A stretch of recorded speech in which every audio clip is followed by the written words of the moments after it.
अल्हम्दुलिल्लाहि वकफ़ा वसलामुन अला इबादिहिल्लज़ीना इस्तफ़ा अम्मा बअद अऊज़ु बिल्लाहि मिनश शैतानिर रजीम बिस्मिल्लाहिर रहमानिर रहीम लक़द कान लकुम फ़ी रसूलिल्लाहि उस्वतुन हसना सुब्हान रब्बिक रब्बिल इज़्ज़ति अम्मा यसिफ़ून वसलामुन अलल मुरसलीन वल्हम्दुलिल्लाहि रब्बिल आलमीन। अल्लाहुम्मा सल्लि अला सय्यिदिना मुहम्मदिन व अला आलि सय्यिदिना मुहम्मदिन व बारिक वसल्लिम।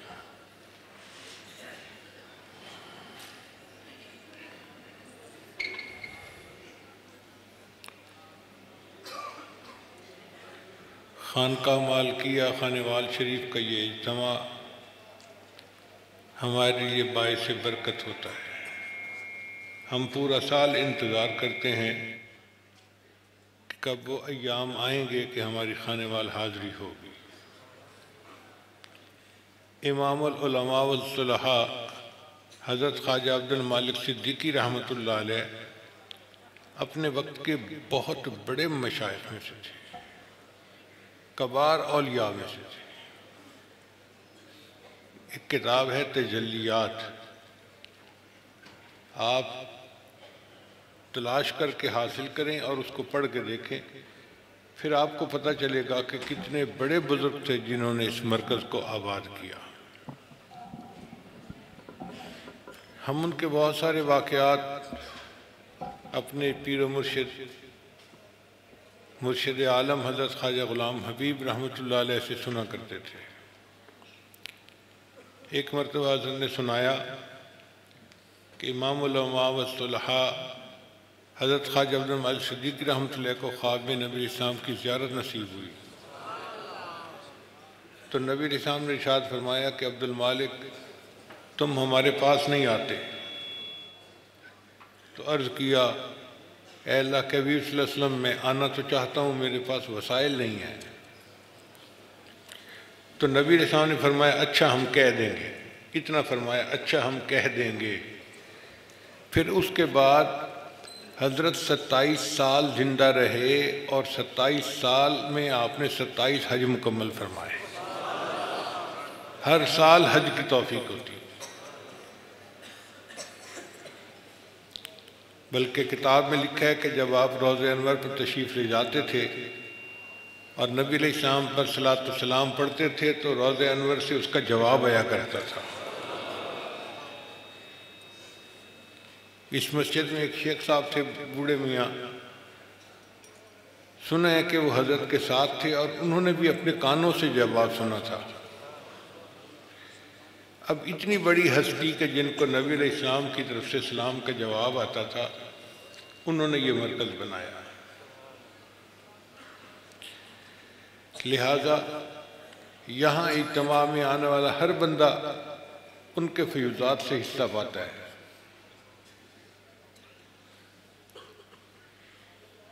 हम भी भिखारी बनकर, साइल बनकर इस खानकाह में हाजिर होते हैं कि हमें भी उनके फ़यूज़ात से कुछ हिस्सा नसीब हो जाए।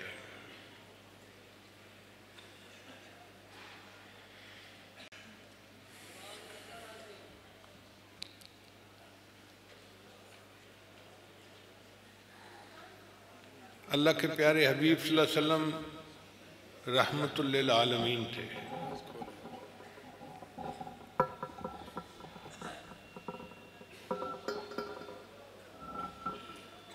अल्लाह ताला ने उनको जहानों के लिए रहमत बनाकर भेजा। उनके बारे में चंद बातें मैं पेश खिदमत करूँगा। अल्लाह रब्बुल इज़्ज़त ने कुरान मजीद में बहुत सारे अंबिया का नाम लिया, मगर उनको उनके नाम से पुकारा। या आदम, या नूह, या ज़करिया, या इब्राहीम, या मूसा, या ईसा, या याह्या। तो सब अंबिया कराम को उनके नाम के साथ अल्लाह ताला ने खिताब फरमाया। लेकिन जब नबी अलैहिस्सलाम का मामला आया तो अल्लाह ताला ने नाम से नहीं पुकारा, बल्कि फरमाया या अय्युहन नबिय्यु, या अय्युहर रसूल, या अय्युहल मुज़म्मिल, या अय्युहल मुदस्सिर। इससे पता चलता है कि अल्लाह रब्बुल इज़्ज़त ने अपने महबूब सल्लल्लाहु अलैहि वसल्लम को क्या शान अता फरमाई थी। फिर मुख्तलिफ अंबिया अपनी कौमों के पास आए तो कौमों ने उनके ऊपर एतराज़ात किए। अल्लाह रब्बुल इज़्ज़त ने उन अंबिया कराम की ज़ुबान से उस कौम को जवाब दिलवाया। तो एक नबी अलैहिस्सलाम ने फरमाया या कौम लैसा बी दलाला, क्योंकि कौम ने कहा था कि आप गुमराह हैं। अल्लाह ने जवाब दिलवाया कि ऐ मेरी कौम, मैं गुमराह नहीं हूँ। कौम ने कहा था कि जी आप बेवकूफ़ हैं। अल्लाह ने जवाब दिलवाया या कौम लैसा बी सफ़ाहा। तो अल्लाह ने जवाब दिलवाए मगर उन अंबिया की ज़ुबान से दिलवाए। नबी अलैहिस्सलाम का मामला जुदा। कौम में से अगर किसी ने कोई बात कही तो अल्लाह रब्बुल इज़्ज़त ने बराह रास्त खुद उसका जवाब दिया। एक कमबख्त था जो नबी अलैहिस्सलाम को मजनून कहता था। अल्लाह रब्बुल इज़्ज़त ने कुरान मजीद में उसकी खूब मट्टी फलीद की।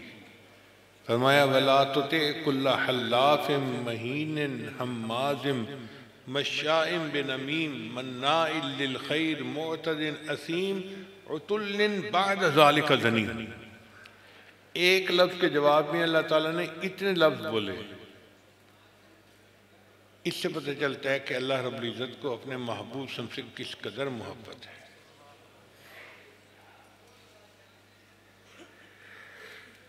नबी अलैहिस्सलाम की शान देखिए कि अल्लाह रब्बुल इज़्ज़त को तसल्ली देते हुए फरमाते हैं ऐ मेरे महबूब सब्र कीजिए, फ़इन्नका बिअयुनिना, आप तो हमारी निगाहों के सामने रहते हैं। अल्लाहु अकबर कबीरा। क्या मकाम और क्या शान है अल्लाह के महबूब की कि अल्लाह फरमाते हैं ऐ मेरे महबूब आप तो मेरी निगाहों के सामने रहते हैं। फिर अल्लाह रब्बुल इज़्ज़त ने उनको मेराज पर बुलाया और अपना वो कुर्ब अता किया जो किसी को अता नहीं हुआ। ताहम कुरान मजीद की चंद आयात की रोशनी में मैं आज की बात को मुकम्मल करूँगा। अल्लाह ताला इरशाद फरमाते हैं व इन्नका लअला खुलुक़िन अज़ीम, ऐ मेरे प्यारे महबूब सल्लल्लाहु अलैहि वसल्लम आप तो अखलाक के आला मर्तबे पर फाइज हैं। आप बहुत बुलंद अखलाक हैं, आपके अखलाक बहुत आला। चुनांचे हज़रत क़ारी मुतय्यब रहमतुल्लाह अलैह अपने खुतबात में फरमाते हैं कि कुरान मजीद पढ़ो तो यूँ लगता है कि ज़ात व सिफ़ात की आयात अहवाल नबवी, तकवीन की आयात इस्तदलाल नबवी, तवज्जो इलल्लाह की आयात खलवत नबवी, तरबियत खल्क़ की आयात जलवत नबवी, महर की आयात जमाल नबवी, कहर की आयात जलाल नबवी, तजल्लियात हक़ की आयात मुशाहिदे नबवी, इब्तिग़ाए वजहुल्लाह की आयात मुराक़बे नबवी, तर्क दुनिया की आयात मुजाहिदे नबवी, अहवाल माशर की आयात मुहासबे नबवी, नबी गैर की आयात फ़नायत नबवी, इस्बात हक़ की आयात बक़ायत नबवी, नईम जन्नत की आयात शौक़ नबवी, अज़ाब जहन्नम की आयात खौफ नबवी, इनाम की आयात उन्स नबवी, इंतकाम की आयात हुज़्न नबवी। कुरान मजीद एक तरफ तो कलामुल्लाह है और दूसरी तरफ ये पूरा का पूरा सीरत रसूलुल्लाह है। सईदा सिद्दीक़ा से पूछा था किसी ने कि नबी अलैहिस्सलाम के अखलाक के बारे में कुछ बताइए। उन्होंने फरमाया कान खुलुक़ुहुल कुरान, उनके अखलाक तो कुरान ही का नमूना थे। यानी अगर कोई कुरान को मुजस्सम शक्ल में देखना चाहता तो वह नबी अलैहिस्सलाम की मुबारक ज़िंदगी को देख लेता, उसको कुरान मुजस्सम शक्ल में नज़र आ जाता। नबी अलैहिस्सलाम ने अपने सहाबा को ऐसे अच्छे अखलाक सिखाए कि शायर ने कहा, नबी आते रहे आखिर में नबियों के इमाम आए। नबी आते रहे आखिर में नबियों के इमाम आए, वो दुनिया में खुदा का आखिरी लेकर फ़याम आए। झुकाने आए बंदों की जबीं अल्लाह के दर पर, झुकाने आए बंदों की जबीं अल्लाह के दर पर, सिखाने आदमी को आदमी का एहतराम आए। वो आए जब तो अज़मत बढ़ गई दुनिया में इंसान की, वो आए जब तो अज़मत बढ़ गई दुनिया में इंसान की, वो आए जब तो इंसान को फरिश्तों के सलाम आए। ऐसा मकाम पाया साहबे कराम ने कि फरिश्तों के सलाम आते थे उनको। ये नबी अलैहिस्सलाम की तरबियत थी, तालीमात थी कि जिन्होंने इंसान को इतनी बुलंदियों तक पहुँचा दिया था। अल्लामा इकबाल कहते हैं, हमसाया जिब्रील अमी बंदे खाकी है, इसका नशेमन न बुखारा न बदख्शां। अल्लाह ताला राजवीर में इरशाद फरमाते हैं, लक़द कान लकुम फ़ी रसूलिल्लाहि उस्वतुन हसना, तहकीक तुम्हारे लिए नबी अलैहिस्सलाम की ज़िंदगी में बेहतरीन नमूना मौजूद है। इस दुनिया में जो भी बंदा आया वो नाक़िस ज़िंदगी गुजार के गया। उसकी दलील क्या है? कितना बड़ा बुजुर्ग था, मगर उसके मरने के बाद लोग कहते हैं जिंदगी ने वफा न की और जिंदा रहते तो खूब दीन फैलाते। तो जी हाजी अब्दुल वहाब साहब ने बड़ा दीन फैलाया, लेकिन जिंदगी ने मोहलत न दी। अगर और मोहलत मिलती तो और काम कर जाते। हज़रत मौलाना इलियास रहमतुल्लाह ने पूरी दुनिया में दीन को फैलाया, मगर ज़िंदगी ने वफा न की। अगर और मोहलत मिलती तो और काम बढ़ा जाते। इसी तरह साइंसदानों के बारे में, जर्नैलों के बारे में लोगों ने यही कहा। शेक्सपियर ने कितने अच्छे नावल लिखे हैं अपनी ज़बान में, उसके मरने के बाद लोगों ने यही कहा कि अगर ज़िंदा रहता तो और अच्छे नावल लिखता। अल्लामा इकबाल ने कितने अच्छे अशार लिखे हैं, उनके मरने के बाद लोगों ने यही कहा जी कि और जिंदा रहता तो और अच्छे अशार लिखता। इसका मतलब ये हुआ कि दुनिया में जो बंदा भी आया वो अपने काम को अधूरा छोड़कर चला गया। वो और बहुत कुछ करना चाहता था, लेकिन जिंदगी ने मोहलत न दी और उसको दुनिया से जाना पड़ गया। सिर्फ कायनात में एक हस्ती ऐसी हैं और वह है हमारे आका, हमारे सरदार हज़रत मोहम्मद मुस्तफ़ा अहमद मुज्तबा सल्लल्लाहु अलैहि वसल्लम।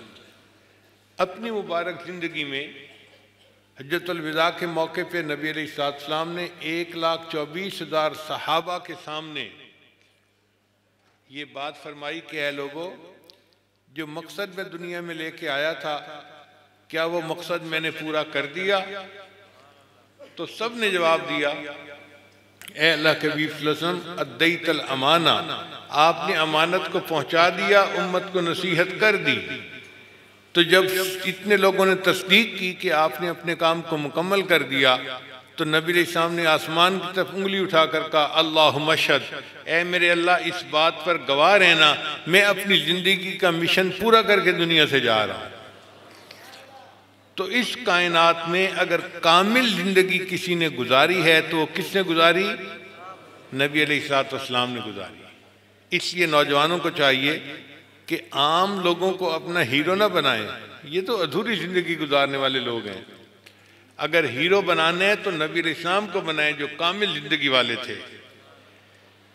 शायर ने कहा, मेरा कायद है वो ज़िंदगी पैगाम था जिसका, मेरा कायद है वो ज़िंदगी पैगाम था जिसका, मोहम्मद नाम था जिसका, मोहब्बत काम था जिसका, वो रफ्ता रफ्ता जिसने कौम को मंजिल अता कर दी, कली आगाज थी जिसकी, चमन अंजाम था जिसका। हम भी उस आका और सरदार सल्लल्लाहु अलैहि वसल्लम के नक्श कदम पर चलना अपनी सआदत समझते हैं, जिन्होंने कामिल ज़िंदगी गुजारी और इंसान को कामिल बनने का तरीका सिखा दिया। अल्लाह ताला कुरान में फरमाते हैं अपने महबूब के बारे में, व अल्लमका मालम तकुन तालम, ए मेरे महबूब सल्लल्लाहु अलैहि वसल्लम, हमने आपको वो इल्म दिया जो आपको पहले नहीं हासिल था। नबी अलैहिस्सलाम दुनिया में इल्मुल अव्वलीन वल आखिरीन लेकर आए। इतना इल्म किसी को नहीं हासिल हुआ जो अल्लाह ने अपने हबीब सल्लम को अता फरमाया। चुनाचे 1980 की बात है, यूं समझे 40 साल पहले की बात है। एक बरतानिया का ईसाई था, उसने किताब लिखी और किताब का उन्वान था a ranking of the most influential personalities in history, कि तारीख में जो बड़ी मुअस्सिर शख्सियात गुजरी हैं उन 100 शख्सियतों की उसने लिस्ट पेश की। उसने हजरत मूसा अलैहिस्सलाम का तज़किरा भी किया, ईसा अलैहिस्सलाम का भी किया, बड़े बड़े जर्नैलों का, साइंसदानों का, शेक्सपियर का, आइंस्टाइन का, सबका तज़किरा किया। हमें भी शौक हुआ कि हम पर किताब पढ़ें। अल्लाह की शान देखें कि उसने उस किताब में सबसे पहले नबी अलैहिस्सलाम का तज़किरा फरमाया। और उस किताब में वो लिखता है कि माई चॉइस ऑफ मोहम्मद सल्लल्लाहु अलैहि वसल्लम, कि मैंने जो मोहम्मद सल्लल्लाहु अलैहि वसल्लम को नंबर 1 पे चूज किया है कि इनका तज़किरा करूं, will surprise some of the readers. ये कुछ लोगों को हैरान कर देगी बात कि मैंने क्यों उनको चुना पहले नंबर पर। फिर वो फरमाता है इसकी रीजन है कि दुनिया में बड़े जर्नैल आए, बड़े साइंसदान आए, बड़े बड़े सियासतदान आए, बादशाह आए, और उन्होंने दुनिया में अपनी ताकत का लोहा बनवाया।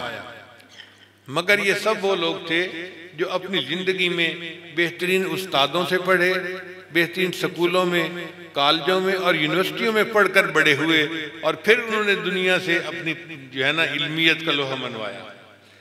एक हस्ती ऐसी है कि जो पूरी जिंदगी किसी के सामने शागिर्द बनकर बैठी नजर नहीं आती, और फिर उन्होंने इंसानियत को इल्म का इतना आला दर्स दिया, तो मेरा दिल चाहता था कि मैं सबसे पहले उनका तज़किरा करूं। तो नबी अलैहिस्सलाम ने दुनिया को वो इल्म सिखाया जो दुनिया नहीं जानती थी।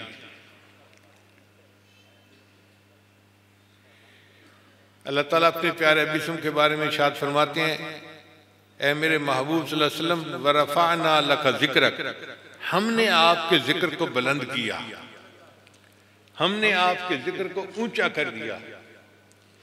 अब जिसको अल्लाह ताला ऊंचा करे, सोचिए उसकी बुलंदी फिर क्या होगी। चुनाचे अल्लाह ताला ने आप सल्लल्लाहु अलैहि वसल्लम के जिक्र को इतना बुलंद किया कि हर वक्त दुनिया में नबी अलैहिस्सलाम का जिक्र बुलंद हो रहा है। जरा इस बात को समझिएगा, दुनिया में जो सूरज निकलता है ना, तो एक मुल्क है मशरिक की तरफ, उसका नाम है फिजी। अल्हम्दुलिल्लाह मुझे अल्लाह ने वहाँ भी दीन की निस्बत से जाने की तौफीक अता फरमाई। उसको मशरिक दुनिया कहते हैं, दुनिया की मशरिक है वो। सबसे पहले सूरज वहाँ तुलू होता है और फजर की अजान उस मुल्क में शुरू होती है। अब अगर किसी मुल्क में फजर का वक्त हो जाए तो आप जानते हैं कि 15 मिनट आधा घंटा तो अजानें होती ही रहती हैं। हमारे इस मुल्क में सबसे पहले नमाज का वक्त होता है पेशावर साइड पे, फिर इस्लामाबाद, फिर लाहौर, फिर फैसलाबाद, फिर मुल्तान, और ये चलते चलते कराची तक पहुंचता है। तो कराची में और पेशावर में आधे घंटे का फर्क पड़ जाता है। वो आधा घंटा मगरिब पहले पढ़ते हैं, कराची वाले आधा घंटा मगरिब बाद में पढ़ते हैं। तो फिजी में जब फजर का वक्त होता है तो एक मस्जिद में अजान हुई, फिर दूसरी में, फिर तीसरी में। आप समझें कि 1 घंटा फजर की अजान होती ही रहती है। फिर उसके बाद उसके आगे है न्यूजीलैंड, वहाँ फजर की अजान शुरू हो जाती है। फिर उसके बाद उसके आगे है ऑस्ट्रेलिया, ये बहुत बड़ा मुल्क है, और वहाँ पर फिर कई घंटे अजान होती रहती है, क्योंकि मुल्क के अपने अंदर 3-4 घंटे का टाइम डिफरेंस है। फिर जब ऑस्ट्रेलिया में फजर की अजानें ख़त्म होती हैं तो उसके आगे एक मुल्क है ब्रुनाई, मुसलमानों का मुल्क है। फिर वहाँ पे फजर की अजान शुरू हो जाती है। फिर ब्रुनाई में अजानें ख़त्म होती हैं तो फिर मलाइशिया में अजानें शुरू हो जाती हैं। मलाइशिया में अजानें ख़त्म होती हैं तो फिर इंडोनेशिया में अजानें शुरू हो जाती हैं। फिर इंडोनेशिया में ख़त्म होती हैं तो बर्मा, सिंगापुर, वहाँ पे शुरू हो जाती हैं। फिर बर्मा में ख़त्म होती हैं तो बांग्लादेश है आगे, उसमें शुरू हो जाती हैं। फिर जब बांग्लादेश में अजानें फजर की ख़त्म होती हैं तो इंडिया में उसके बाद वक्त होता है तो इंडिया में अजानें शुरू हो जाती हैं। अब इंडिया बहुत बड़ा मुल्क है तो आप समझें कि आधा पौना घंटा तो पूरे मुल्क की मस्जिदों में अजानें होती ही रहती हैं। फिर इंडिया में और पाकिस्तान में आधे घंटे का फ़र्क है।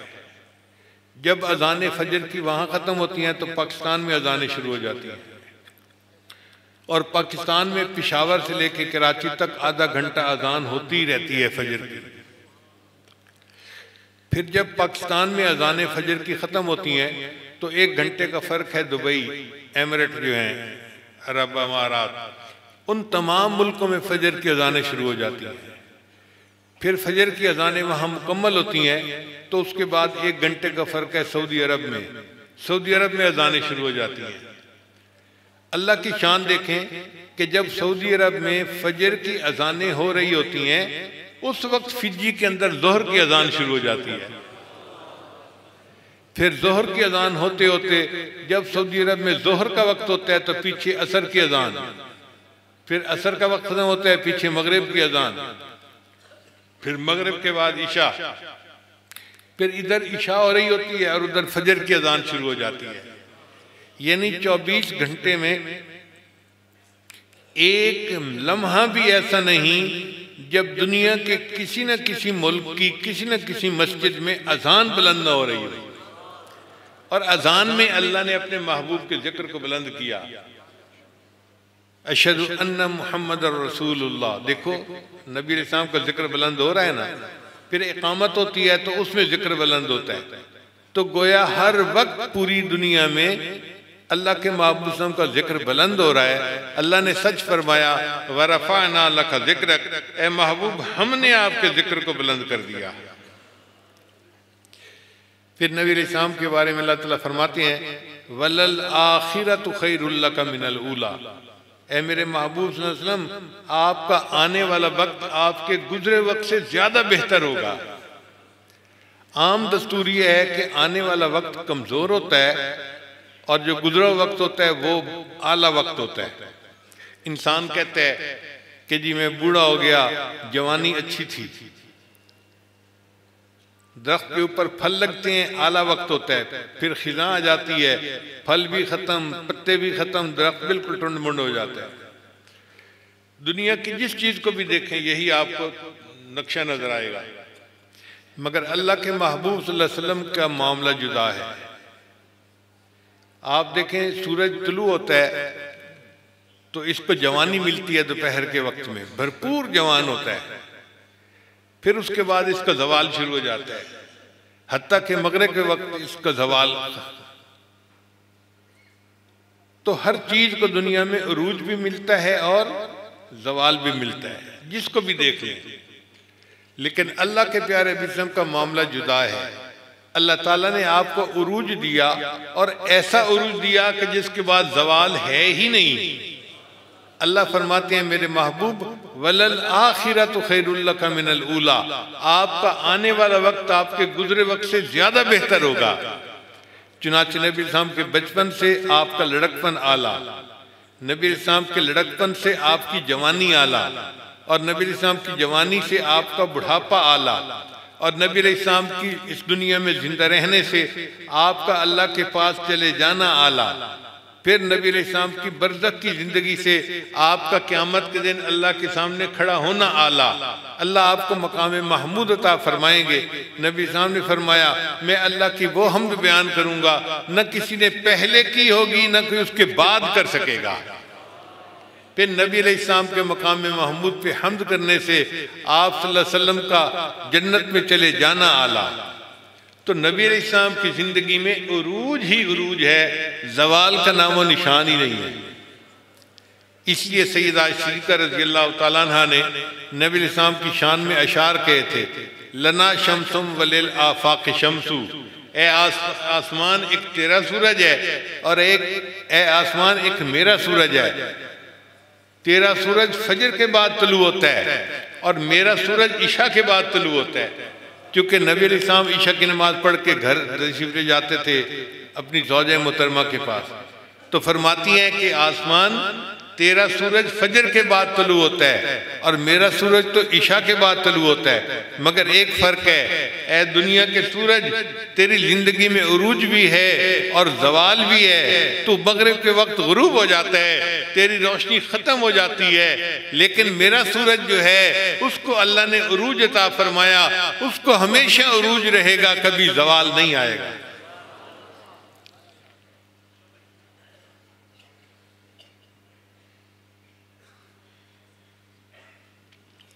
फिर अल्लाह ताला इरशाद फरमाते हैं वमा अर्सलनाका इल्ला रहमतल लिल आलमीन, ए मेरे महबूब हमने आपको जहानों के लिए रहमत बनाकर भेजा। तो नबी अलैहिस्सलाम इंसानों के लिए बायस रहमत, जिन्नों के लिए बायस रहमत, हैवानों के लिए बायस रहमत, हत्ता के तमाम मखलूक़ात के लिए बायस रहमत। हदीस मुबारक में आता है एक मरतबा नबी अलैहिस्सलाम ने हज़रत जिब्रील अलैहिस्सलाम से पूछा, भाई शुगर की वजह से मेरा मुंह खुश्क हो जाता है, तो मुझे मजबूरी में ज़रा पानी का एक घूंट लेना पड़ता है।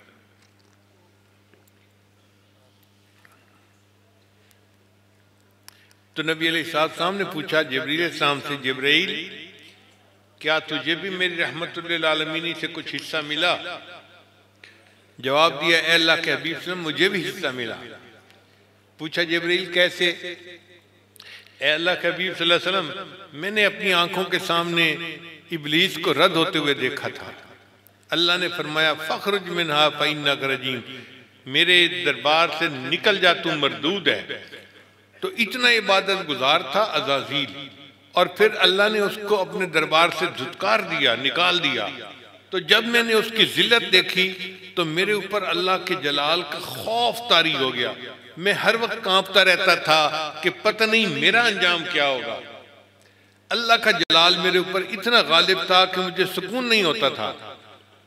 जब आप तशरीफ लाए तो अल्लाह ताला ने कुरान मजीद उतारा, और उस कुरान मजीद में एक आयत थी जो मेरे मुतल्लिक थी, इन्नहु लक़ौलु रसूलिन करीम ज़ी क़ुव्वतिन इंद ज़िल अर्श मकीनिन मुताइन सम्मा अमीन। इस आयत से मुझे पता चल गया कि अल्लाह के यहाँ मेरा अंजाम अच्छा होगा। वो जो इतना खौफ था वो कैफियत ख़त्म हो गई और मैंने सुकून का सांस ले लिया। मुझे भी आपकी रहमतुल लिल आलमीन से हिस्सा नसीब हो गया।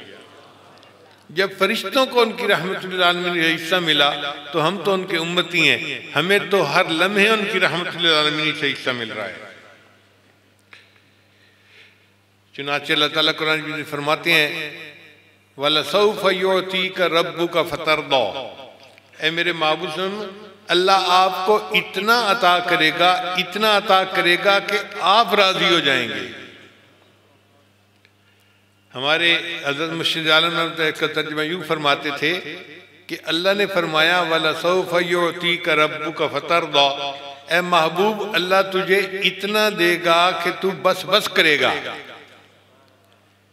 होते हैं ना आदमी अपने दोनों हाथों में कोई चीज ले और वो ज्यादा हो जाए तो कहते हैं बस बस बस, या दूध डलवाए किसी बर्तन में और वो ऊपर तक भर जाए तो कहते हैं बस बस बस। तो अल्लाह फरमाते हैं मेरे महबूब अल्लाह तुझे इतना देगा कि तू बस बस करेगा, तू राजी हो जाएगा। चुनांचे नबी अलैहिस्सलाम ने फरमाया कि क़यामत के दिन सारी मखलूक परेशान होगी, सूरज की धूप इतनी ज्यादा होगी, हर इंसान अपने गुनाहों के बकदर पसीने में डूबा हुआ होगा। और वो पसीना ऐसा नहीं होगा कि सिर्फ पसीना, बल्कि पसीने में उबल, जैसे तेल में कोई चीज उबलती है ना, बंदा उबल रहा होगा अपने पसीने में, इतनी तकलीफ की हालत होगी और अर्श के सिवा कोई दूसरा साया नहीं होगा। तो सारी दुनिया परेशान हाल होकर हज़रत आदम अलैहिस्सलाम से अर्ज़ करेगी जी कि आप उम्मत के वालिद हैं, सारी इंसानियत के वालिद हैं, आप अल्लाह के हुज़ूर दुआ कीजिए। तो आदम अलैहिस्सलाम कहेंगे कि नहीं, अल्लाह ताला जलाल में है और मैं तो अल्लाह के सामने इस हाल में कोई बात नहीं कर सकता। चुनाचे नूह अलैहिस्सलाम के पास जाएंगे, इब्राहीम अलैहिस्सलाम के पास जाएंगे, हज़रत मूसा अलैहिस्सलाम, ईसा अलैहिस्सलाम, सब अम्बिया रसूलों के पास जाएंगे और सब इनकार कर देंगे। बिलाखिर सब अम्बिया, सब इंसान मिलकर नबी अलैहिस्सलाम की खिदमत में अर्ज करेंगे, ए अल्लाह के हबीब सल्लम, आप अल्लाह के महबूब हैं, आप अल्लाह के हुजूर सिफारिश कीजिए कि अल्लाह हिसाब शुरू करे, हमसे ये गर्मी बर्दाश्त नहीं होती। तो नबी अलैहिस्सलाम मकाम महमूद पे जाएंगे, ऊंची जगह होगी, और वहां जाकर नबी अलैहिस्सलाम सजदा करेंगे और सजदे में अल्लाह की ऐसी तारीफ करेंगे न किसी ने पहले की होगी, न कोई बाद में ऐसी तारीफ कर सकेगा। अल्लाह को प्यार आएगा, अल्लाह ताला फरमाएंगे, ए मेरे महबूब, इरफा रासका, अपना सर ऊपर उठाइए सजदे से, सल तो अता, जो मांगेंगे मैं आपको अता करूंगा। तो नबी अलैहिस्सलाम कहेंगे, ए अल्लाह मेरे महबूब, मेरे उम्मत, यानी आप अपने बंदों का हिसाब लीजिए। अल्लाह ताला फरमाएंगे, अच्छा पेश करो हिसाब के लिए। तो नबी अलैहिस्सलाम सैयदना सिद्दीक़ अकबर को हुक्म देंगे, अबू बकर आगे बढ़ो और अपना हिसाब दो। अबू बकर सिद्दीक़ रोएंगे, ए अल्लाह के हबीब सल्लल्लाहु अलैहि वसल्लम, मैं तो बड़ी उम्र में जाके मुसलमान हुआ, आप किसी ऐसे बंदे को पेश करें जो बचपन से मुसलमान हो और पूरी जिंदगी उसने इस्लाम में गुजारी हो, मैं पेश होने के काबिल नहीं हूँ। मगर नबी अलैहिस्सलाम फरमाएंगे, नहीं अबू बकर, तुम पेश हो और अपना हिसाब दो। चुनाचे नबी अलैहिस्सलाम के हुक्म पर सैयदना सिद्दीक़ अकबर आगे कदम बढ़ाएंगे और वो भी सजदे में गिर जाएंगे। और जब वो रोने लगेंगे तो अल्लाह ताला फरमाएंगे, अबू बकर, तूने मेरे महबूब पर इतने एहसानात किए, इतने एहसानात किए कि मेरे महबूब ने ये फरमाया, मैंने दुनिया में सबके एहसानात के बदले दे दिए, अबू बकर तेरे एहसानात का बदला क़यामत के दिन अल्लाह देगा। तो मेरे महबूब सल्लल्लाहु अलैहि वसल्लम ने जब इतने एहसानात का तज़किरा किया तो आज मैं तुम्हारा हिसाब लेना जो है ना, वो मतलब है, मुझे हया आती है, चलो तुम बिला हिसाब जन्नत चले जाओ। फिर नबी अलैहिस्सलाम उमर लानो को हुक्म देंगे, उमर लानो भी इसी तरह रोएंगे और पहले कहेंगे, ए अल्लाह के हबीब सल्लल्लाहु अलैहि वसल्लम, मैं तो बड़ी उम्र में जाकर मुसलमान हुआ, कोई ऐसा बंदा आगे कीजिए जो बचपन से इस्लाम पे हो और पूरी जिंदगी इस्लाम पे गुजारी हो। नबी साहब फरमाएंगे, उमर नहीं, तुम आगे बढ़ो, हिसाब दो। उमर लानो तामील के तौर पे आगे बढ़ेंगे और वो भी रोना शुरू कर देंगे। अल्लाह ताला जब उनको रोता हुआ देखेंगे तो अल्लाह फरमाएंगे, उमर तू रो रहा है, तू तो मुराद मुस्तफ़ा था, मेरे महबूब ने दुआएं तेरे लिए मांगी थी और तेरी वजह से अल्लाह ने इस्लाम को इज्जत अता फरमाई और दुनिया में इस्लाम को सरबुलंदी अता फरमाई। चुनाचे उमर लानो को भी अल्लाह ताला बिला हिसाब जन्नत अता फरमा देंगे। फिर उसके बाद नबी साहब हज़रत उस्मान गनी लानो को आगे कहेंगे, हज़रत उस्मान गनी लानो आगे बढ़ेंगे और वो भी रोएंगे। अल्लाह फरमाएंगे, उस्मान तू रो रहा है, मेरे महबूब ने तो तेरे बारे में दुआ की थी, या रहमान सहिल हिसाब अलल उस्मान। वाक़या यूं है कि एक मरतबा ईद का दिन था, नबी अलैहिस्सलाम ईद पढ़ाने के लिए तशरीफ़ ले जाने लगे तो उम्मुल मोमिनीन ने अर्ज़ किया, ए अल्लाह के महबूब सल्लल्लाहु अलैहि वसल्लम, हमारे पास खर्चे के लिए कुछ है नहीं, आप दे दीजिए, हम कुछ खाना बनाएंगी, ईद का दिन है, मदीना की बेवाएँ आ रहेंगी, यतीम बच्चे आएंगे, हम भी खाएंगे और उनको भी खिलाएंगे। तो नबी अलैहिस्सलाम ने फरमाया कि इस वक्त मेरे जेब में तो कुछ भी नहीं है। वो खामोश हो गई। नबी अलैहिस्सलाम तशरीफ़ ले गए, ईद पढ़ी। जब ईद पढ़ के घर वापस आए तो अजीब हाल देखा, खाने बने हुए हैं और मदीने की बेवाएँ भी खाना खा रही हैं, यतीम बच्चे भी खाना खा रहे हैं, घर वाले भी खा रहे हैं। तो नबी अलैहिस्सलाम ने अपनी ज़ौजा से पूछा कि ये खाने का इंतज़ाम कैसे हुआ। अर्ज़ किया, अल्लाह के हबीब सल्लल्लाहु अलैहि वसल्लम, आप जब ईद के लिए तशरीफ़ ले गए तो हज़रत उस्मान गनी लानो ने ऊँट के सामान, यानी ऊँट सामान से लदा हुआ ऊँट हर ज़ौजा के घर में हदिया और तोहफा के तौर पे भेजा है। तो ये ग्रॉसरी उन्होंने भेज दी और हमने उसको पकाया, हम भी खा रहे हैं और इनको भी खिला रहे हैं। नबी अलैहिस्सलाम का दिल खुश हुआ और नबी अलैहिस्सलाम ने दुआ दी, या रहमान सहिल हिसाब अलल उस्मान, ए रहमान क़यामत के दिन उस्मान का हिसाब बहुत आसान फरमा देना। फिर उसके बाद सैयदना अली लानो का हिसाब होगा और उनके नामे अमाल को देख के अल्लाह ताला इतने खुश होंगे, किताबों में लिखा है कि अल्लाह का जलाल अल्लाह के जमाल में तब्दील हो जाएगा। और उसके बाद फिर पूरी उम्मत का हिसाब अल्लाह जमाल के साथ लेंगे, प्यार के साथ, मोहब्बत के साथ लेंगे। और अल्लाह का जमाल कैसे जाहिर होगा कि अल्लाह की रहमत की इंतहा जाहिर होगी। हदीस मुबारका में आता है कि एक मरतबा नबी अलैहिस्सलाम ने दुआ मांगी, या अल्लाह आप मेरी उम्मत का हिसाब मेरे हवाले फरमा दीजिए। तो अल्लाह ताला ने पूछा, मेरे महबूब आप ये दुआ क्यों कर रहे हैं? ए अल्लाह, इसलिए कि मैं नहीं चाहता क़यामत के दिन मेरी उम्मत के गुनाह खुलें और दूसरे अंबिया के सामने मुझे कमी महसूस हो कि मेरे उम्मतियों ने ऐसे ऐसे गुनाह किए। मैं जब हिसाब लूंगा तो किसी और को पता ही नहीं चलेगा। अल्लाह ने फरमाया, मेरे महबूब सल्लल्लाहु अलैहि वसल्लम हिसाब तो मैं ही लूंगा, मगर मैं आपकी उम्मत के साथ ऐसा मामला करूंगा कि इनके गुनाह दुनिया ही में माफ कर दूंगा। चुनाचे इस दुनिया में अल्लाह की अजीब रहमत है, ठोकर लगे गुनाह माफ होते हैं, गम आए गुनाह माफ होते हैं, परेशानी आए गुनाह माफ होते हैं। हर मुसीबत, हर परेशानी, हर बीमारी जो दुनिया में मोमिन पे आती है गुनाहों को माफ करने का सबब बन जाती है। हत्ता कि कई मरतबा तो ऐसी बीमारी होती है कि जिस तरह बंदा नहा धो के पाक साफ हो जाता है, वो बीमारी से पाक साफ होके उठ जाता है। दो मोमिन आपस में मुसाफा करते हैं, हाथ हिलाते हैं तो उनके गुनाह इस तरह झड़ जाते हैं जिस तरह दरख्तों के पत्ते पतझड़ के मौसम में झड़ जाया करते हैं। तो सदका देने से गुनाह माफ, नेकी करने से गुनाह माफ, इबादत करने से गुनाह माफ, दीन का काम करने से गुनाह माफ। हत्ता के रास्ते में कोई ईज़ा देने वाली चीज पड़ी है, उठा के एक तरफ कर दी, उससे भी गुनाह माफ होते हैं। फिर अल्लाह ताला ने इस दुनिया में इस उम्मत के लिए शहीद आखिरत का दर्जा बना दिया कि वो बंदे जिनको दुनिया में शहीद तो नहीं कहेंगे, मगर आखिरत में अल्लाह शहादत को रुतबा अता फरमाएंगे। वो कौन होंगे? उनमें से एक वो बंदा जो गिर के मरता है। जैसे जहाज के बंदे गिर जाते हैं, मर जाते हैं, तो गिर के मरने वाला वो शहीद आखिरत होगा। पानी में डूब कर मरने वाला शहीद आखिरत होगा। गाड़ी का एक्सीडेंट हुआ, अचानक मौत आ गई, शहीद आखिरत होगा। तो अब आप गौर कीजिए कि कितने लोग ऐसे हैं जो शहीद आखिरत कहलाएंगे। दुनिया में तो वो शहीद नहीं कहलाएंगे, आखिरत में अल्लाह उनको शहादत का मर्तबा अता फरमाएंगे। ये भी नबी अलैहिस्सलाम की रहमतुल लिल आलमीन का हिस्सा है। फिर 7 लोग ऐसे होंगे जो क़यामत के दिन अर्श के साए के नीचे होंगे। उनमें एक वो बादशाह जो अदल करता था, वो भी अर्श के साए के नीचे होगा। फिर वो बूढ़ा जिसका दिल मस्जिद में अटका रहता होगा, वो भी अर्श के साए के नीचे होगा। फिर वो नौजवान जिसका दिल अल्लाह की याद में हर वक्त लगा रहता होगा और उसकी जुबान पे अल्लाह का जिक्र ही जारी रहता होगा, वो भी अर्श के साए के नीचे होगा।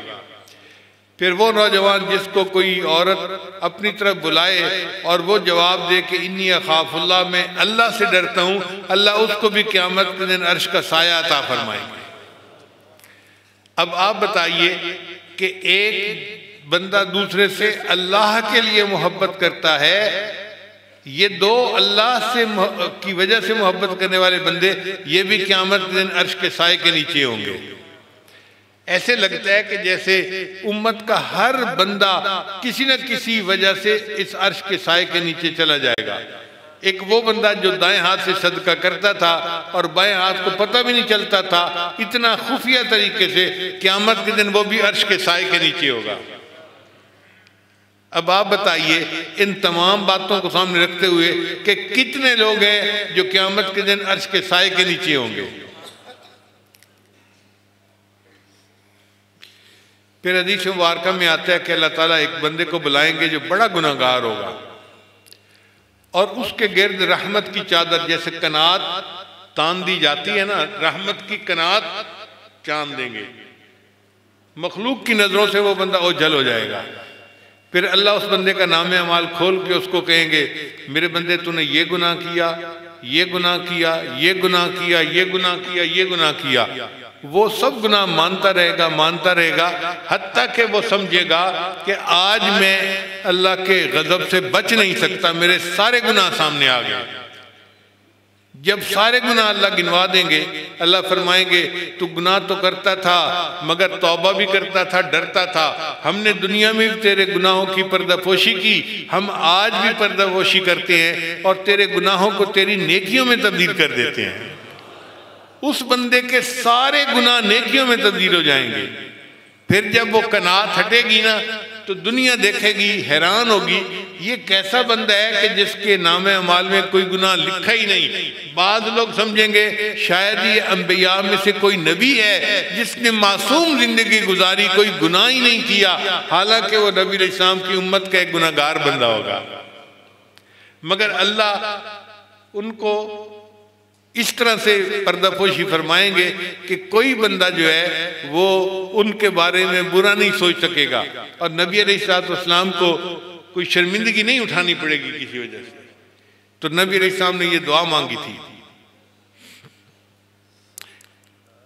हजरत कारी तैयब रहमतुल्लाह अपनी किताब में लिखते हैं कि अल्लाह की रहमत का इतना ज़हूर होगा कि एक वक्त आएगा कि शैतान भी सर उठाकर देखेगा शायद आज मेरी भी मग़फ़िरत कर दी जाए। शैतान को भी उम्मीद लग जाएगी बख्शिश की, अच्छा वो बख्शा गया, तो शायद मैं भी बख्शा जाऊं, उसको भी उम्मीद लग जाएगी। इतना अल्लाह की रहमत का ज़हूर होगा। हदीस मुबारका में आता है कि एक नेकी की वजह से दो बंदे जन्नत में जाएंगे। वो कैसे कि एक बंदे का अमाल का हिसाब होगा तो एक नेकी कम होगी, गुनाह ज्यादा होगा। फरिश्ता कहेगा तेरी अगर एक नेकी और होती तो नेकी गुनाह बराबर हो जाते, अल्लाह अपने फजल से तुझे जन्नत दे देते। अब गुनाह ज्यादा है, नेकी कम है। तो वो कहेगा अच्छा मुझे इजाजत दी जाए, मैं किसी से नेकी ले लेता हूँ, उधार ले लेता हूँ। अल्लाह ताला उसको इजाजत दे देंगे। वो सबसे पहले अपने भाई के पास आएगा, ऐ मेरे भाई, तू मेरा भाई है, हम दोनों दुनिया में कारोबार करते थे, तू मकरूज हो जाता था तो मैं बेल आउट कर देता था, और मैं मकरूज होता था तो तू मेरी मदद कर देता था। हम दोनों ने कितना अच्छा कारोबार किया, कितनी अच्छी हमने दुनिया में दोस्ती की जिंदगी गुजारी। ऐ मेरे भाई, आज फिर मैं मुश्किल में पड़ गया हूं, मगर मुझे सिर्फ एक नेकी की जरूरत है और तेरे पास तो बड़ी नेकी हैं, तूने तो 3 चिल्ले भी लगाए और पता नहीं क्या क्या दीन के काम किए, तो मैं तो एक नेकी के तलबगार हूं, मुझे एक नेकी दे दे।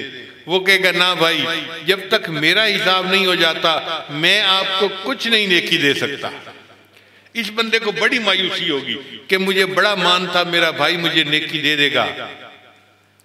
फिर ये अपनी माँ के पास आएगा, अम्मी आप मुझसे इतनी मोहब्बत करती थी, आप कहती थी बेटा तुझे तो गर्म हवा भी न लगे, मैं तो तेरी खातिर क्या कुछ कुर्बान कर दूं। अम्मी तेरी मोहब्बत की बातें मुझे याद हैं, मगर आज मुझे ज़रूरत पड़ गई है। अम्मी तू तो नफलें पढ़ती थी, नमाजें पढ़ती थी और नेकी की ज़िंदगी गुजारती थी, तेरे पास तो पहाड़ों जैसी नेकियां मौजूद हैं, मुझे सिर्फ एक नेकी चाहिए, अम्मी एक नेकी दे दे। माँ कहेगी बेटा जब तक मेरा अपना हिसाब नहीं हो जाता मैं कोई नेकी नहीं दे सकती। इसको और ज़्यादा जो है वो दुख होगा। फिर ये अपने अब्बू के पास आएगा, अब्बू आपने तो बड़ा दीन का काम किया और आपके बच्चे बड़े हालिम हाफिज फलां बने और मैं भी उनमें से एक गुनाहगार हूँ, मगर आज मुझे एक नेकी की ज़रूरत है, आप एक नेकी मुझे दे दीजिए। वालिद कहेगा बेटा जब तक मेरा हिसाब नहीं होता मैं नहीं दे सकता। फिर ये अपनी बीवी के पास आएगा, कहेगा कि देखें मैंने दुनिया में आपको कितनी मोहब्बत से रखा, कितना प्यार दिया, कितना ख्याल रखा, मैं हर तरह से आपको दुनिया के अंदर खुश रखता था और आप भी मेरे ऊपर कुर्बान होती थी। आज आपके पास बहुत नेकियां हैं, मेरे पास नेकी कम है, मुझे एक नेकी दे दो, आप मेरी शरीक हयात रही हैं। वो कहेगी कि सब बातें अपनी जगह बजा है, जब तक मेरा हिसाब नहीं हो जाता मैं एक नेकी नहीं दे सकती। फिर ये अपने बच्चों के पास आएगा, मेरे बेटो मैंने तुम्हें परवरिश दी, रिज़्क़ किया, पढ़ाया लिखाया, नेक दीनदार बनाया और आप लोगों ने अपनी ज़िंदगी में खूब नेकियां कमाई। आज मेरे पास एक नेकी की कमी है, मेरे बेटो तुम्हारा बाप जहन्नम में जा रहा है, एक नेकी दे के अपने बाप को आग के अजाब से बचा लो। बेटे कहेंगे अब्बू जान जब तक हमारा हिसाब नहीं हो जाता हम आपको एक नेकी भी नहीं दे सकते। इस पर वो बंदा बहुत ज्यादा दुखी होगा और वो रोना शुरू कर देगा। अल्लाह ने तो पहले ही बतला दिया था, यौम यफिरुल मर्उ मिन अखीही व उम्मिही व अबी व साहिबतिही व बनी। तो ये बात 100% वहां पूरी हो जाएगी। अब ये बंदा बड़े दर्द से रो रहा होगा। जब ये रो रहा होगा ना तो एक बंदा करीब से गुजरेगा, वो फरिश्तों से पूछेगा ये क्यों रो रहा है। वो कहेंगे कि इसको करीबी रिश्तेदारों ने एक नेकी नहीं दी, ये दुखी बंदा है इसलिए रो रहा है। वो कहेगा अच्छा मेरे नाम में अमाल से एक नेकी इसको दे दो। अब ये क़यामत के मैदान में इतना बड़ा मसला होगा कि ऐलान किया जाएगा, मुनादी ऐलान करेगा, एक बंदे ने अपनी नेकी दूसरे बंदे को दे दी। जब ऐलान होगा तो अल्लाह ताला आलिमुल गैब है, सब जानते हैं, मगर फिर पूछेंगे भाई ये किसने नेकी दी। वो नेकी देने वाला आगे बढ़ेगा, अल्लाह पूछेंगे तू कौन है जो अपनी सखावत दिखाता है, अपनी नेकी दूसरे को देता है। वो कहेगा या अल्लाह मेरे नाम में थी ही एक नेकी, मैंने तो जहन्नम में जाना ही था, मैंने सोचा मैं तो जा ही रहा हूँ, एक नेकी से अगर ये जन्नत में जा सकता है तो ये चला जाए, मेरी खैर है।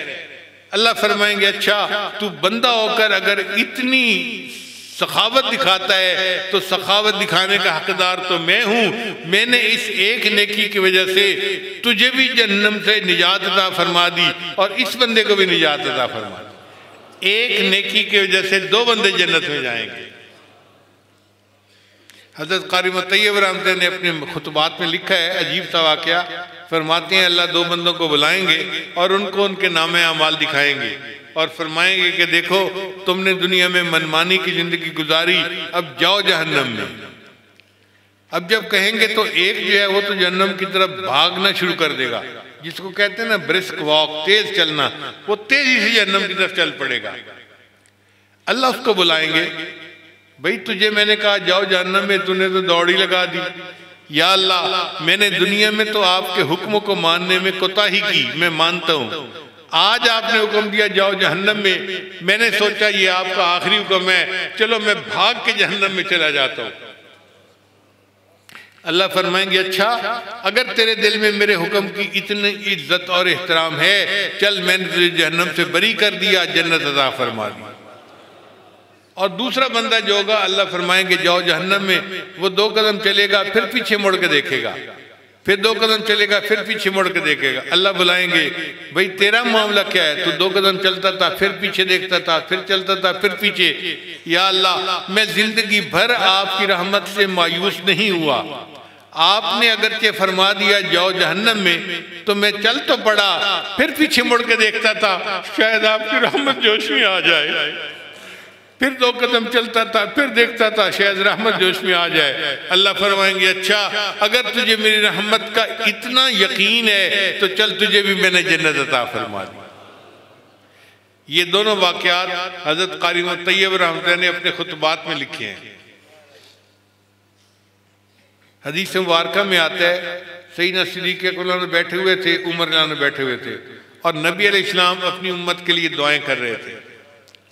दुआ करते करते जब खूब दुआएं की तो अल्लाह ने वादा फरमा दिया, ए मेरे महबूब सल्लल्लाहु अलैहि वसल्लम मैं आपकी उम्मत के जो लोग गुनाहों की वजह से जहन्नम में जाएंगे ना उनकी एक लफ भरूंगा और उनको जन्नत अता फरमा दूंगा। अब जब ये नबी अलैहिस्सलाम ने खुशखबरी सुनाई तो सहाबा खुश हो गए, मगर अबू बकर सिद्दीक ने कर किया, अल्लाह के नबी सल्लल्लाहु अलैहि वसल्लम अल्लाह की आपके ऊपर इस वक्त खास रहमत की नजर है, उम्मत के लिए और दुआ मांगिए। चुनाचे नबी अलैहिस्सलाम ने फिर दुआ मांगी और अल्लाह ने वादा फरमा लिया मैं 2 लप्पें भरकर निकालूंगा और उनको जन्नत अता फरमा दूंगा। अबू बकर सिद्दीक ने अर्ज किया अल्लाह के विषय में और दुआ मांगिए। उमर ने कहा अबू बकर आप जानते हैं अल्लाह कितने बड़े हैं और अल्लाह की लब कितनी बड़ी होगी। अबू बकर सिद्दीक ने कहा उमर मैं जानता हूं लेकिन अगर किसी और का फायदा होता है तो तुम्हारा नुकसान क्या है। चुनाचे नबी साहब ने फिर दुआ मांगी और अल्लाह ने वादा फरमा दिया मैं 3 लप्पें भरकर जहन्नम से निकालूंगा और उनको जन्नत अता फरमा दूंगा। अब ये वादा अल्लाह ने अपने महबूब हमसे फरमाया।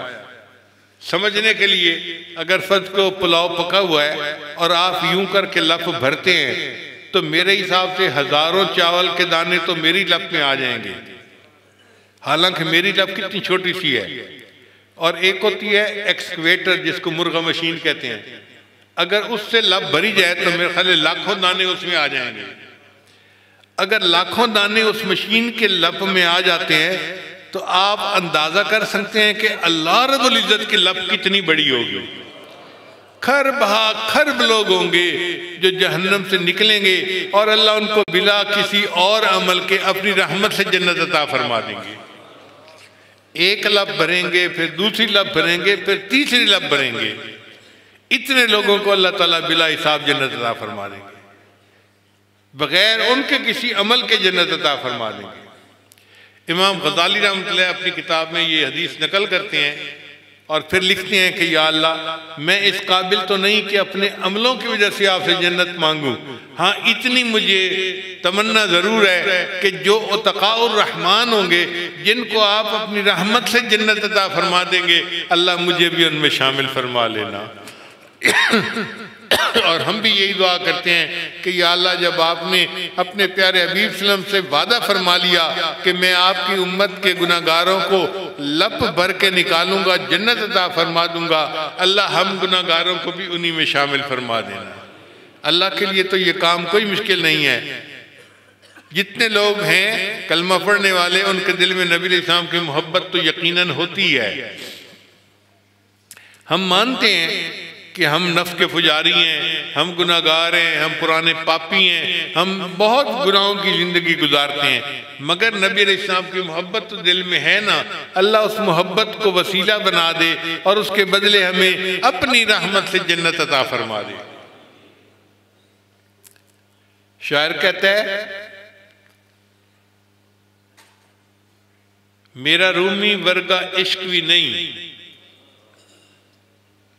मेरा रूमी वर्गा इश्क भी नहीं ते मेरी जामी वर्गी टोर भी नहीं। ये जामी रहमतुल्लाह का वाक़या है कि वो किस तरह मदीना तैयबा पहुंचे थे तो उसका उसने इशारा किया है। मेरा रूमी वर्गा इश्क भी नहीं ते मेरी जामी वर्गी टोर भी नहीं, पर कसम खुदा दी मैं खाना मैनू तेरे जिया कोई होर भी नहीं। अल्लाह के हबीब हम कसम उठाकर कहते हैं हम जैसे भी हैं हमें आप जैसा महबूब और कोई भी नहीं है। आप हमारे सरदार हैं, आप हमारे सरताज हैं और हम आपके उम्मती हैं और हम क़यामत के दिन आपसे शफाअत की उम्मीद करते हैं कि अल्लाह ताला हमें आपके झंडे के नीचे हाज़िरी अता फरमाए और जन्नत में आपके कुर्ब की जगह अता फरमाए। व आखिरु दावाना अनिल हम्दुलिल्लाहि रब्बिल आलमीन।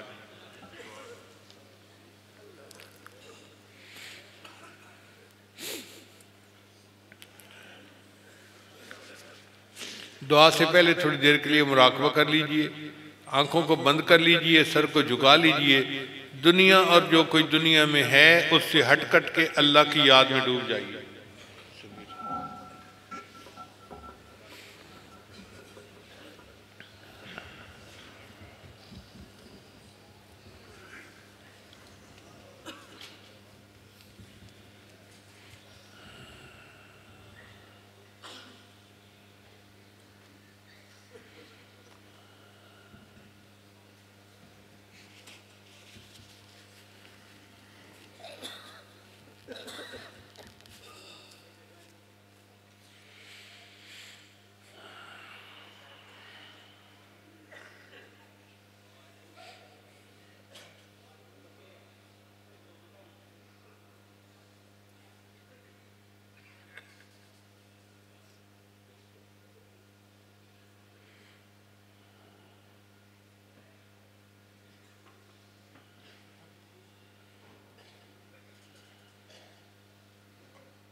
अपने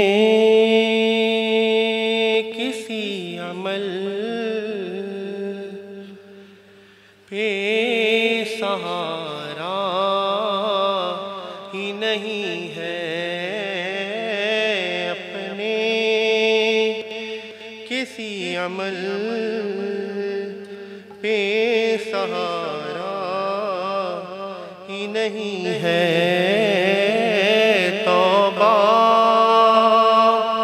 तौबा किए बगैर गुजारा ही नहीं है। सुनता भी है सवाल वो, देता भी है जवाब। सुनता भी है सवाल वो, देता भी है जवाब। गाफिल गाफिल है तू के दिल से पुकारा ही नहीं है। गाफिल है तू के दिल से पुकारा ही नहीं है। तौबा किए बगैर गुजारा ही नहीं है। हर ज़ाविये से देखा जहाँ तक नजर गई, हर ज़ाविये से देखा जहाँ तक नजर गई। रहमत रहमत का उसकी को ही किनारा ही नहीं है। रहमत का उसकी को ही किनारा ही नहीं है। उसके सिवा झुकाए कहीं पर बशर जबी, उसके सिवा झुकाए कहीं पर बशर जबी। ये बात किबरिया को गवारा ही नहीं है। ये बात किबरिया को गवारा ही नहीं है। तौबा किए बगैर गुजारा ही नहीं है। महशर में मुँह दिखाएंगे आका को किस तरह,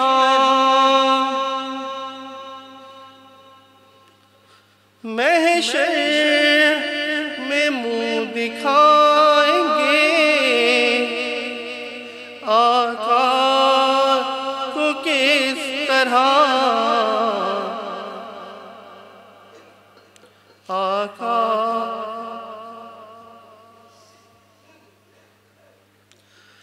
आका निगर कहा ये हमारा ही नहीं है।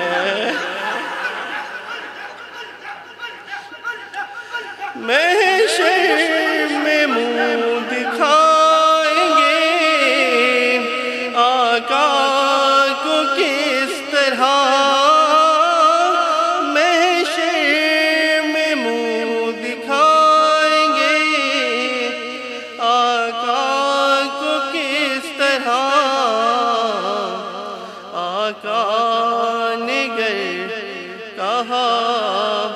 ये हमारा ही नहीं है, तौबा किए बगैर गुजारा ही नहीं है।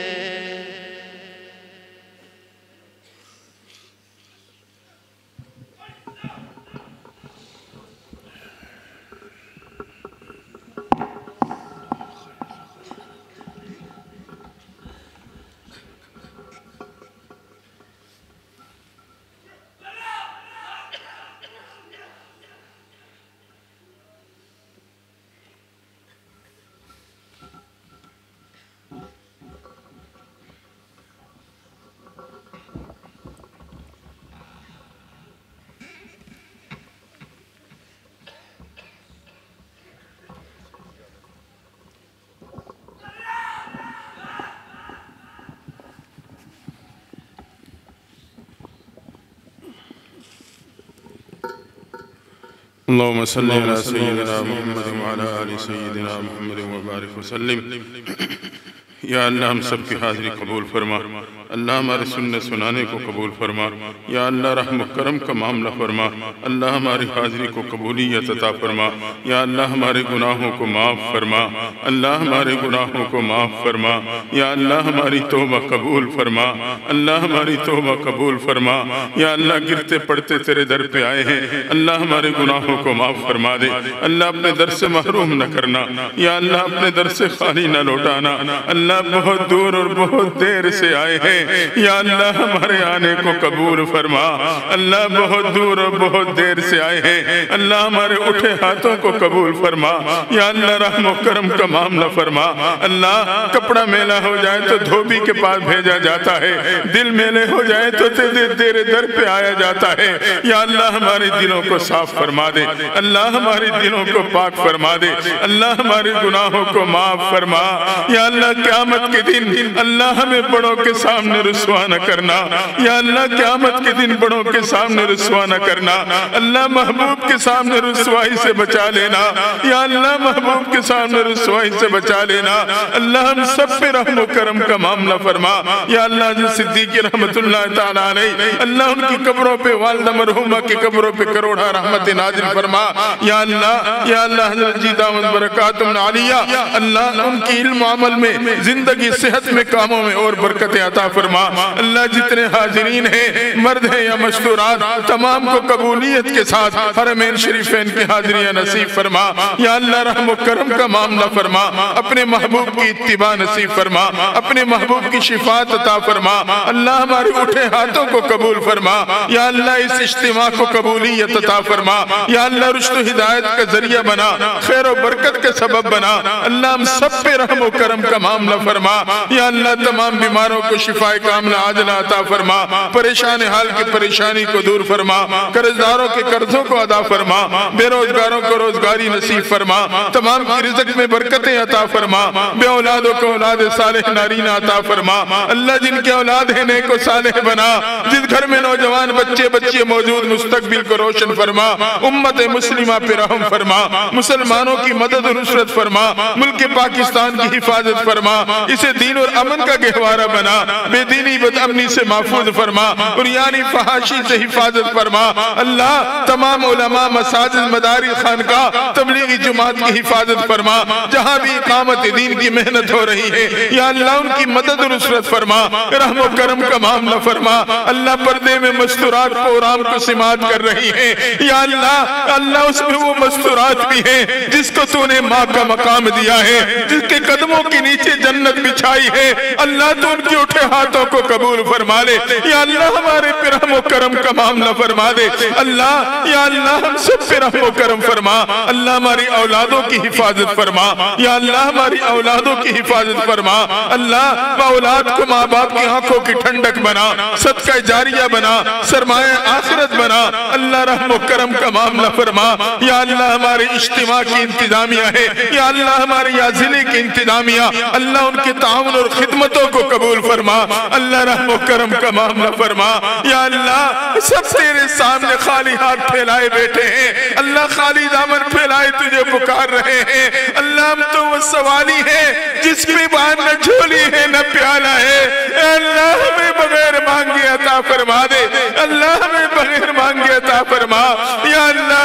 माफ फरमा, अल्लाह हमें माफ फरमा, या अल्लाह अब तो हमें माफ फरमा।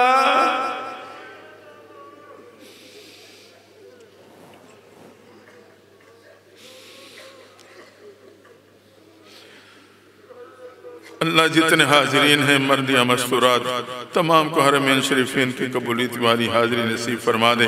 तमाम उलमा किराम तमाम सामीन की हाजिरी को कबूल फरमा। या अल्लाह हज़रत की इल्म अमल में सेहत ज़िंदगी कामों में और बरकत कबूलियत अता फरमा। अल्लाह रहम करम का मामला फरमा। या अल्लाह हमारे उठे हाथों को कबूल फरमा ले। अल्लाह कबूलियत का लम्हा है, हमें महरूमी से महफूज फरमा ले। अल्लाह हमें महरूमी से महफूज फरमा। या अल्लाह अपने दर से खाली न लौट अल्लाह में अपने दर से महरूम न पलटना। या अल्लाह हमारे उठे हाथों को कबूल फरमा ले। या अल्लाह हमारी पुकार को कबूल फरमा। अल्लाह हमारे से राजी हो जा। या अल्लाह ही तेरे बंदे तेरे घर की आंचल में अल्लाह तेरी रहमत की उम्मीद लगाए बैठे हैं। अल्लाह इस मजमे को एक मर्तबा मोहब्बत की नजर से देख ले। या अल्लाह एक दफा मोहब्बत की नजर डाल दे।